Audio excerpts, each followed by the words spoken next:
جب کوئی بندہ استغفراللہ کہتا ہے تو اللہ تعالیٰ اس بندے کو فوراً دو بڑی چیزیں عطا فرماتا ہے. لیکن عام طور سے لوگ استغفراللہ پڑھتے تو ہیں، لیکن انہیں یہ پتہ بھی نہیں ہوتا ہے کہ یہ استغفراللہ جب ہم پڑھیں گے تو اس کے بدلے ہمیں یہ مل کیا چیزیں رہی ہیں اور اللہ تعالیٰ اس بندے سے کہتا کیا ہے. اور فرشتوں میں اللہ تعالیٰ فخر فرماتا ہے. یہ جو چھوٹا سا جملہ ہے نا استغفراللہ، اس کی بہت بڑی طاقت ہے، کیونکہ آقا علیہ الصلوۃ والسلام نے اس کے بارے میں اس کی بڑی فضیلتیں بیان فرمائی ہیں، اور خود قرآن کریم میں اللہ تعالیٰ نے اس کی بڑی فضیلت بیان فرمائی ہے. اللہ تعالیٰ قرآن کریم میں فرماتا ہے یا ایھا الانسان، اے انسانوں.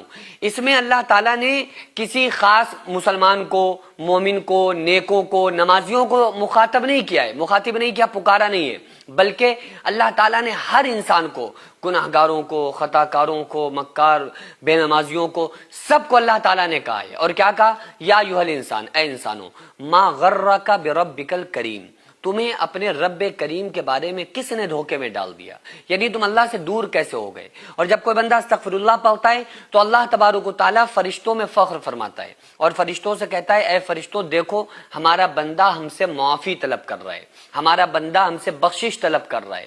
استغفراللہ کا مطلب کیا ہوتا ہے؟ اے اللہ ہمیں بخش دے، اے اللہ ہمیں معاف فرما دے. یہ استغفراللہ جب کوئی بندہ کہے، اگر اس کے دل میں ندامت آ گئی تو کتنے بھی گناہ ہوں گے اس کے اللہ تعالیٰ معاف کر دے گا. اور اس کے پڑھنے پر اس کو عطا کیا کرتا ہے کہ ایک مرتبہ ایک شخص تھا نا، ایک واقعہ لکھا ہوا ہے کہ ایک شخص تھا جو ہمیشہ یا سنم یا سنم یا سنم کہتا تھا، اپنے معبود کو پکارا کرتا تھا، اور اس کا اسلام سے کوئی تعلق ہی نہیں تھا، یا سنم یا سنم یا سنم کرتا رہتا تھا. تو 70 سال تک وہ یا سنم کہتا رہا. ایک مرتبہ اس کی زبان لڑکھڑا گئی اور اس کی زبان سے یا سنم کی جگہ یا سمد نکلا. اور یا سمد کس کا نام ہے؟ اللہ کا نام ہے، اللہ الصمد. سمد کہتے ہیں بے نیاز کو. تو اس کی زبان سے نکلا یا سمد، تو اللہ نے 70 مرتبہ اس کو جواب دیا. اس کو کہا کہ اے میرے بندے میں تیرا رب حاضر ہوں، میرے بندے میں تیرا رب حاضر ہوں، اے میرے بندے میں تیرا رب تیرے لیے حاضر ہوں، بتا کیا چاہتا ہے. تو فرشتوں نے کہا کہ مولا تو بھی یہ جانتا ہے اچھی طریقے سے کہ تجھے نہیں پکار رہا ہے، یہ تو سنم سنم سنم کہہ رہا تھا، یہ تو دھوکے سے اس کی زبان سے تیرا نام نکل گیا. تو اللہ تعالیٰ فرماتا ہے اے فرشتوں اسکت، خاموش ہو جاؤ.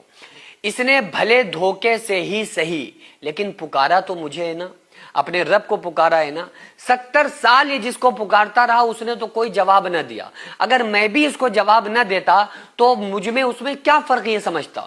تو میں تو اپنے بندے کی ہر پکار پر لبیک کہتا ہوں، ہر پکار پر اس کو جواب دیتا ہوں. یہ بات الگ ہے کہ ہم نہیں سمجھ پاتے ہیں کہ اللہ ہماری طرف متوجہ ہے.